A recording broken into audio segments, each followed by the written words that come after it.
Assalamualaikum warahmatullahi wabarakatuh. Perkenalkan, saya Anissa Faradila. Saya mahasiswi dari jurusan Pengembangan Masyarakat Islam B.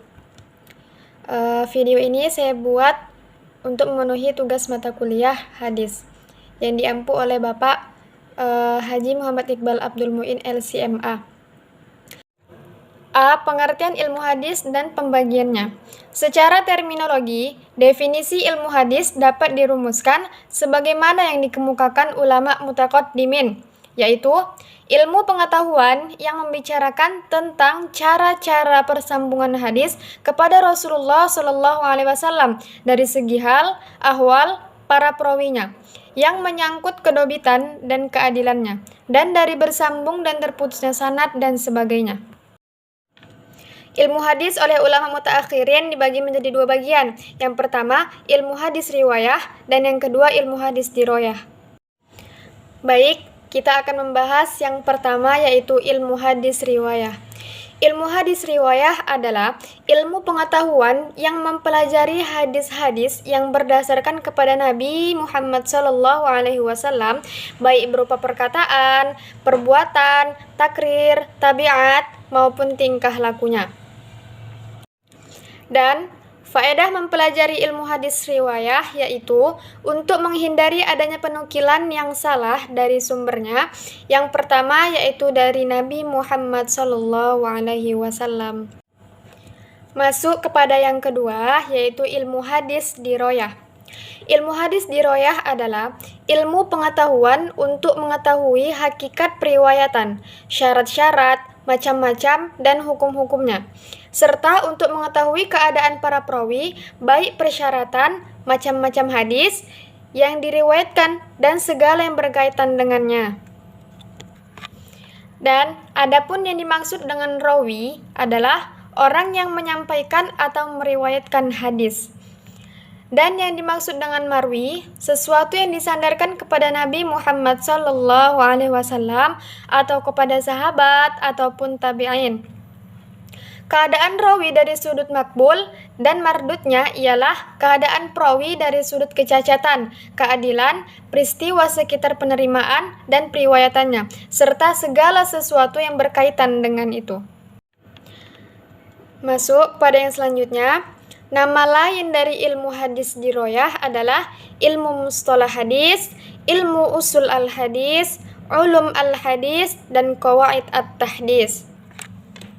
Dan adapun yang dimaksud dengan hakikat periwayatan adalah yaitu penukilan hadis dan penyandaran kepada sumbernya hadis-hadis atau sumber kita.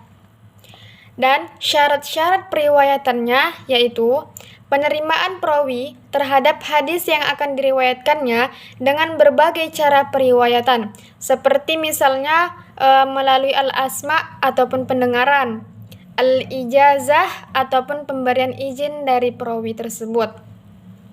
Dan macam-macam periwayatannya yaitu membicarakan sekitar diterima atau ditolaknya suatu hadis. Keadaannya, pembicaraan sekitar keadilan, kecacatan para perawi, dan syarat-syarat mereka dalam menerima dan meriwayatkan hadis. Macaman hadis yang diriwayatkan adalah meliputi hadis-hadis yang dapat dihimpun pada kitab-kitab tasnif, tasnid, dan mu'jam. Kemudian B. Cabang-cabang ilmu hadis. Pada perkembangannya, muncullah cabang-cabang ilmu hadis selain ilmu hadis riwayah dan ilmu hadis diroyah. Seperti yang pertama, ilmu rijal al-hadis, dan yang kedua, ilmu al-jarh wa ta'dil, dan yang ketiga, ilmu tarikh ar-ruwah, dan yang keempat, ilmu ilal al-hadis, dan yang kelima, ilmu an-nasikh wal mansukh, dan yang keenam, ilmu asbab wurud al-hadis, dan yang ketujuh, ilmu mukhtalif al-hadis. Baik, masuk kepada yang pertama yaitu ilmu rijal al-hadis. Ilmu rijal al-hadis ialah ilmu untuk mengetahui para perawi hadis dan kapasitas mereka sebagai perawi hadis. Dan yang kedua, ilmu al-jarh wa ta'dil. Ilmu al-jarh adalah ilmu pengetahuan yang mempelajari kecacatan para perawi seperti pada kedobitan dan keadilannya. Para ahli hadis mendefinisikan dengan kecacatan pada perawi hadis disebabkan oleh sesuatu yang ada dan dapat merusak keadilan dan kedobitan para perawi. Dan yang dimaksud dengan at-ta'dil secara bahasa yaitu tashwiyah ataupun menyamankan. Secara istilah adalah pembersihan atau pensucian perawi dan ketetapan bahwa ia adil dan dobit. Para ulama mendefinisikan ilmu al-jarh dan at-ta'dil dengan rumusan sebagai berikut, yaitu ilmu yang membahas tentang para perawi hadis dari segi yang dapat menunjukkan keadaan kepada mereka dengan ungkapan atau lafaz tertentu. Baik, masuk kepada yang ketiga, yaitu ilmu tarikh ar-ruwah.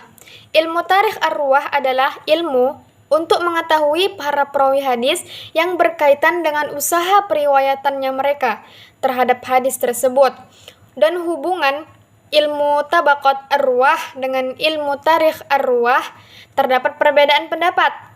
Yang pertama, menurut As-Suyuti, antara ilmu tabaqat ar-ruwah tarikh adalah umum dan khusus. Keduanya bersatu dalam pengertian yang berkaitan dengan para perawi, tetapi ilmu tarikh ar-ruwah menyendiri dalam hubungannya dengan kejadian-kejadian yang baru. Sedangkan menurut As-Sakhawi bahwa ulama mutaakhirin membedakan antara kedua disiplin ilmu tersebut. Menurut mereka, ilmu tarikh ar-ruwah melalui ekstensinya memperhatikan kelahiran dan wafatnya para perawi dan melalui sifatnya memperhatikan kelahiran dan wafatnya mereka. Baik, masuk kepada yang keempat, yaitu ilmu ilal al-hadis. Menurut ulama hadis, ilmu ilal al-hadis adalah ilmu yang membahas sebab-sebab yang tersembunyi yang dapat mencacatkan kesahihan hadis tersebut.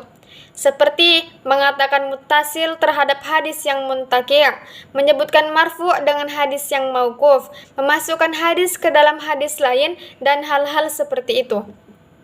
Al-Hakim menyebutkan bahwa dasar penetapan illat hadis adalah hafalan yang sempurna, pemahaman yang mendalam, dan pengetahuan yang cukup.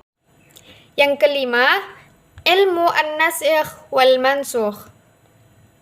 An-nasikh menurut istilah sebagaimana pendapat ulama usul adalah syar'i, mengangkat ataupun membatalkan sesuatu hukum syara' dengan menggunakan dalil syar'i yang datang kemudian. Adapun yang dimaksud dengan ilmu nasakh dan mansukh dalam hadis adalah ilmu yang membahas hadis-hadis yang berlawanan yang tidak dapat dipertemukan dengan ketetapan bahwa yang datang terdahulu disebut mansukh, yang datang kemudian disebut nasikh. Baik, masuk kepada yang keenam, yaitu ilmu asbab wurud al-hadis. Ilmu asbab wurud al-hadis adalah segala yang menghubungkan satu benda dengan benda lainnya. Menurut istilah adalah segala sesuatu yang mengantar kepada tujuan. Tentang keberadaan kitab-kitab asbab al-wurud al-hadis, As-Suyuti dengan mengutip pendapat Az-Zahabi dan Ibnu Hajar mengatakan ada beberapa kitab tentang asbab wurud al-hadis tersebut, antara lain yang pertama, karya Al-Hafiz Al-Akhbari. Beliau wafat pada tahun 3999 Hijriah. Dan yang kedua, karya Abu Hamid Abdul Jalil Az-Zubari. Dan yang ketiga, karya As-Suyuti Al-Luma' fi Asbab Wurud Al-Hadis. Dan yang keempat, karya Abu Hamzah Ad-Dimashqi Al-Bayan wa At-Ta'rif fi Asbab Wurud Al-Hadis Asy-Syarif. Baik, kita masuk kepada yang ketujuh, yaitu ilmu gharib al-hadis. Menurut Ibnu Salah, yang dimaksud ilmu gharib al-hadis ialah ilmu untuk mengetahui dan menerangkan makna yang terdapat pada lafaz-lafaz hadis yang jauh dan sulit dipahami, karena lafaz tersebut jarang digunakan. Di antara ulama yang pertama kali menyusun hadis-hadis yang gharib adalah, yaitu yang pertama Abu Ubaidah Ma'mar bin Masna At-Tamimi Al-Bisri. Beliau wafat pada tahun 210 Hijriah. Dan yang kedua yaitu Abu Al-Hasan bin Ismail Al-Mahdini An-Nahawi. Beliau wafat pada tahun 204 Hijriah. Dan yang ketiga adalah salah satu kitab An-Nihayah fi Gharib al-Hadis, yaitu karya Ibnu Asir. Baik, yang kedelapan yaitu ilmu at-tashif wa at-tahrif. Ilmu at-tashif wa at-tahrif adalah ilmu pengetahuan yang berusaha menerangkan hadis-hadis yang sudah diubah titik atau syakalnya atau mushaf dan bentuknya atau muharraf. Al-Hafiz Ibnu Hajar membagi ilmu ini menjadi dua bagian, yaitu ilmu at-tashif dan ilmu at-tahrif. Sedangkan ilmu sholah dan para pengikutnya menggabungkan kedua ilmu ini menjadi satu ilmu. Lanjut kepada yang kesembilan, yaitu ilmu mukhtalif al-hadis. Ilmu mukhtalif al-hadis ialah ilmu yang membahas hadis-hadis yang menurut lahirnya saling bertentangan ataupun berlawanan, agar pertentangan itu dapat dihilangkan atau dikompromikan keduanya. Sebagaimana membahas hadis-hadis yang sulit dipahami isi ataupun kandungannya dengan menghilangkan kemusykilannya ataupun kesulitannya serta menjelaskan hakikatnya. Baik, masuk kepada C, beberapa unsur penting dalam kajian hadis. Baik, bagian yang pertama yaitu sanad, isnad, musnad, dan musnid. Sanad menurut Al-Badru bin Jamaah dan At-Tibi mengatakan bahwa sanad adalah berita tentang jalannya matan. Ulama lain berpendapat silsilah orang-orang yang meriwayatkan hadis yang menyampaikan kepada matan hadis tersebut. Masuk kepada Al-Musnad. Kata Al-Musnad mempunyai beberapa arti. Juga berarti hadis yang periwayatan yang disandarkan atau diisnadkan oleh seseorang kepada periwayat tersebut. Istilah Al-Isnad. Masuk kepada Al-Isnad. Istilah Al-Isnad berarti menyandarkan, mengasalkan ataupun mengembalikan ke asalnya dan mengangkat. Yang dimaksud di sini ialah menyandarkan hadis kepada orang-orang yang mengatakannya. Istilah al-isnad dan al-musnad mempunyai beberapa arti, yaitu yang pertama, berarti hadis yang diriwayatkan dan disandarkan ataupun diisnadkan kepada seseorang yang membawanya. Yang kedua, nama suatu kitab yang menghimpun hadis-hadis dengan sistem penyusunan berdasarkan nama sahabat ataupun perawi hadis. Dan yang ketiga, nama bagi hadis yang memenuhi kriteria marfu' ataupun disandarkan kepada Nabi Muhammad SAW dan muttasil ataupun sanadnya bersambung sampai kepada akhirnya. Masuk kepada bagian yang kedua yaitu matan.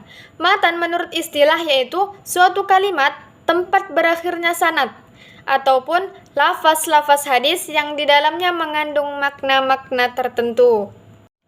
Bagian yang ketiga yaitu rawi. Rawi adalah orang yang meriwayatkan hadis, orang yang menerima hadis dan kemudian menghimpunnya dalam satu tadwin, disebut perawi. Dengan demikian, maka perawi dapat disebut dengan mudawwin ataupun orang yang membukukan dan menghimpun hadis tersebut. Baik, sekian video dari saya mengenai tentang ilmu hadis dan macam-macamnya. Saya Anissa Faradila mohon undur diri. Apabila ada kesalahan, saya mohon maaf yang sebesar-besarnya. Billahi taufik wal hidayah. Wassalamualaikum warahmatullahi wabarakatuh. See you next time.